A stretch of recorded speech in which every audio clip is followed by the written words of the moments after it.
കൂടുതൽ വീഡിയോകളും വാർത്തകളും കാണുവാൻ ഞങ്ങളുടെ ചാനൽ സബ്സ്ക്രൈബ് ചെയ്യുക. Please subscribe our channel. ഇന്ന് നമ്മൾ കേരളത്തിൽ ഏറ്റവും കൂടുതൽ കണ്ടുവരുന്ന ദന്തരോഗത്തിൽ ഒന്നാണ് പല്ലുവേദന. പല്ലുവേദന കൊച്ചു കുട്ടികളിൽ തൊട്ട് മുതിർന്നവർക്ക് വരെ പല്ലുവേദന ഉണ്ടാകുന്നു.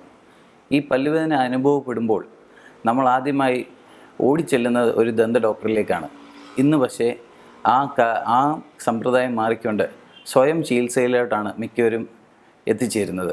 ഗൂഗിൾ, കമ്പ്യൂട്ടർ എന്നിവയിലാണ് ആദ്യമായി തന്നെ എല്ലാ ആളുകളും ചെക്ക് ചെയ്തതിന് ശേഷം പല്ലുവേദനയ്ക്കായി ഓടിച്ചെല്ലുന്നത്. ഇതൊരു വളരെ തെറ്റായ ഒരു സമ്പ്രദായമാണ്. ആദ്യമായി ഞാൻ പറയട്ടെ, എന്താണ് ഈ പല്ലുവേദന?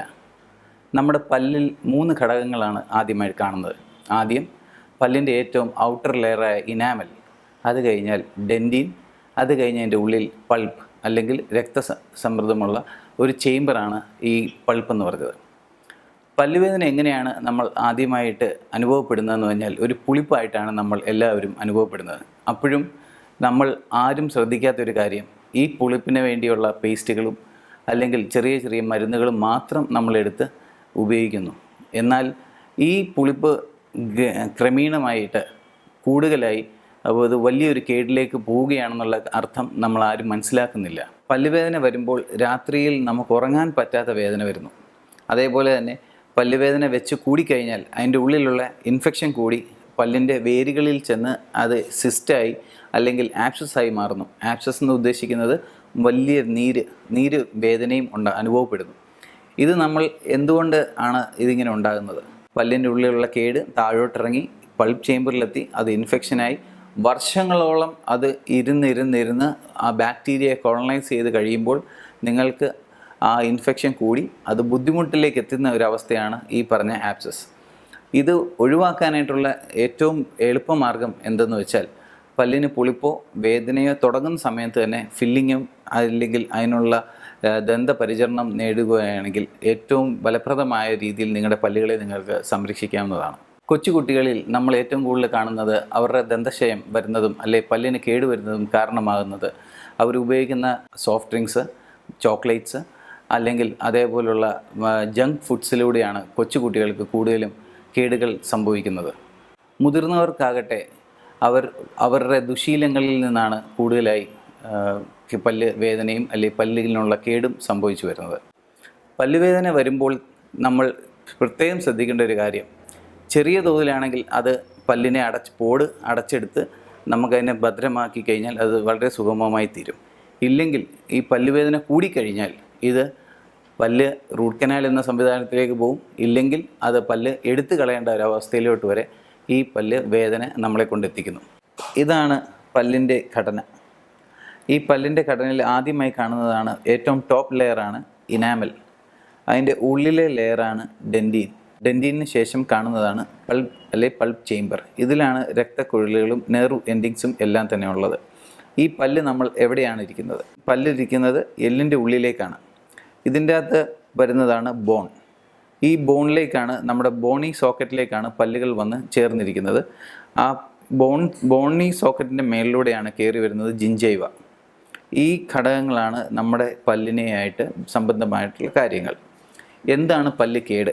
പല്ലിൻ്റെ ഉള്ളിൽ ഇനാമൽ ലെയറിൽ ചെറിയ ബാക്ടീരിയകൾ വന്ന് കോളനൈസ് ചെയ്യുന്നു. നമ്മൾ പല്ല് തേക്കാതെയും നല്ല രീതിയിൽ ആഹാരം കഴിക്കാതെയും കുട്ടികൾ, പ്രത്യേകിച്ച് ജങ്ക് ഫുഡ്സും അതേപോലുള്ള ഷുഗർ കോട്ടഡ് ആയിട്ടുള്ള കൂടുതൽ ആഹാരം കഴിക്കുന്ന കുട്ടികൾക്ക് ബാക്ടീരിയകൾ വന്ന് കോളനൈസ് ചെയ്യുന്നു അല്ലെങ്കിൽ വന്ന് പറ്റിപ്പിടിച്ചിരിക്കുന്നു. പല്ല് കേടെന്ന് പറഞ്ഞാൽ സാധാരണ നമ്മൾ കാണുന്നത് പല്ലിനെ ആരും തുറന്ന് ഇതാക്കുന്നതല്ല, ചീത്തയാക്കുന്നതല്ല. അതല്ലാതെ ഈ പറയുന്ന ഈ വസ്തുത ഇപ്പോൾ നമുക്കിത് കാണാം. പല്ലിൻ്റെ ഇനാമലിലേക്ക് ബാക്ടീരിയകൾ ഇറങ്ങി വന്നതിന് ശേഷം അതിനെ ഡിസൊല്യൂഷൻ ചെയ്യും. കെമിക്കൽ റിയാക്ഷനാണ് ഇവിടെ നടന്നുകൊണ്ടിരിക്കുന്നത്. കെമിക്കൽ റിയാക്ഷൻ നടന്നുകൊണ്ടിരിക്കുന്നതുകൊണ്ട് ഈ ഇനാമൽ അവിടെ അലിഞ്ഞു പോവുകയാണ്. അലിഞ്ഞു പോകുന്നതിൻ്റെ കൂടെ തന്നെ ഈ കേടുകൾ താഴോട്ട് ബാക്ടീരിയ തന്നെ ഇറക്കിക്കൊണ്ട് പോകുന്നു. ആദ്യത്തെ ലെയർ ഇനാമലിലെത്തി, രണ്ടാമത്തെ ലെയർ ഡെൻറ്റീനിലെത്തി. ഈ 2 ലെയറിലെത്തിക്കഴിഞ്ഞാൽ നമുക്ക് പല്ലുകൾ അടച്ച് നമുക്ക് സംരക്ഷിക്കാവുന്നതാണ്. മൂന്നാമത്തെ ലെയറിലേക്ക് എത്തുമ്പോഴാണ് അസഹനീയമായ പല്ലുവേദന നമ്മൾ അനുഭവപ്പെടുന്നത്.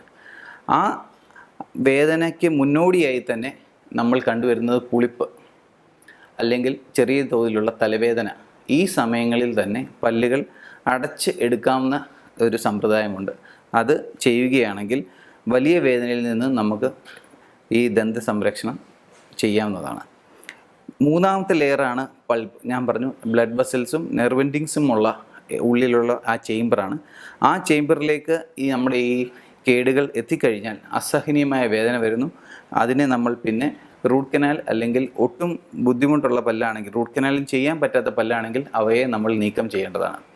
ഇത് ഒഴിവാക്കാനായി ആദ്യം തന്നെ ചെറിയ തോതിലുള്ള പല്ലുപുളിപ്പ്, ചെറിയ തോതിലുള്ള വേദനകൾ വരുമ്പോൾ തന്നെ ഒരു ദന്ത ഡോക്ടറെ കണ്ട് സമീപിച്ച് അതിനുള്ള ചികിത്സ തേടണമെന്ന് അഭ്യർത്ഥിക്കുന്നു. മുതിർന്ന ആളുകൾക്ക് ഏറ്റവും കൂടുതൽ കണ്ടുവരുന്നത് പല്ലുവേദന എന്ന് പറഞ്ഞാൽ അവർ പല്ലുകൾ അമക്കി തേച്ച് പല്ലുകൾക്കുള്ളിലുള്ള മോണ തേഞ്ഞ് കളയുകയാണ് സാധാരണ കണ്ടുവരുന്നത്.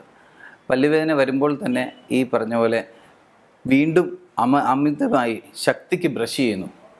മുതിർന്നവർക്ക് ഏറ്റവും കൂടുതലുള്ള ഒരു ഇതാണ്, കൊച്ചിലെ അമ്മ പറഞ്ഞിട്ടുണ്ട്, നന്നായി പല്ല് തേച്ച് കഴിഞ്ഞാൽ നല്ല വെള്ളപ്പല്ല് വരുമെന്ന്. പ്രായമാകുമ്പോൾ നമുക്കെല്ലാവർക്കും അറിയാം നമ്മുടെ പല്ലിൻ്റെ കളറ് കുറച്ച് ഒന്ന് മങ്ങും.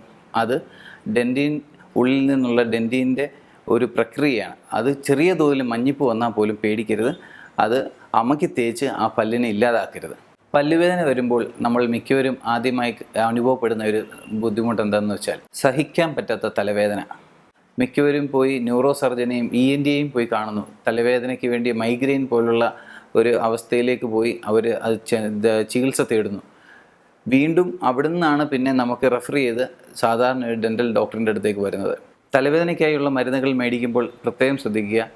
ഈ ഗുളികകൾ കഴിക്കുമ്പോൾ അല്ലെങ്കിൽ മരുന്നുകൾ കഴിക്കുമ്പോൾ ഒരു ദന്ത ചികിത്സയോ അല്ലെങ്കിൽ ഒരു ദന്ത പരിശോധനയ്ക്കോ ഒന്ന് സമയം കണ്ടെത്തി അതിൽ നിന്നും ഒരു പോടോ അല്ലെങ്കിൽ മോണരോഗമോ ഉണ്ടെങ്കിൽ ഇതിനുള്ള ചികിത്സ തേടുവാണെങ്കിൽ നിങ്ങളുടെ തലവേദന ഒരു പരിധിവരെ കുറയ്ക്കാവുന്നതാണ്. പല്ലുവേദന വരുമ്പോൾ മലയാളി ആദ്യം തന്നെ ചെയ്യുന്നത് എന്താ? നേരെ ഒരു മെഡിക്കൽ സ്റ്റോറിലോട്ട് ഓടിച്ചെല്ലുന്നു, അല്ലെങ്കിൽ ഒരു ഷോപ്പിലോട്ട് ഓടിച്ചെന്ന് അതിനുള്ള മരുന്നുകളും അല്ലെങ്കിൽ പല്ലുവേദനയ്ക്കുള്ള പ്രൊഡക്ട്സും തലവേദനയ്ക്കുള്ള പ്രൊഡക്ട്സും എല്ലാം സ്വയം ചികിത്സയാണ് തേടുന്നത്. ഇത് വളരെ തെറ്റായ ഒരു സമ്പ്രദായമാണ്. ഇങ്ങനെ സ്വയം ചികിത്സ ചെയ്യാതെ ഒരു ഡെൻറ്റിസ്റ്റിൻ്റെ അടുത്ത് പോയി ദന്തപരിശോധന നടത്തി നല്ലൊരു ട്രീറ്റ്മെൻറ്റ് എടുക്കേണ്ടതാണ്. കൂടുതൽ വീഡിയോകളും വാർത്തകളും കാണുവാൻ ഞങ്ങളുടെ ചാനൽ സബ്സ്ക്രൈബ് ചെയ്യുക. Please subscribe our channel.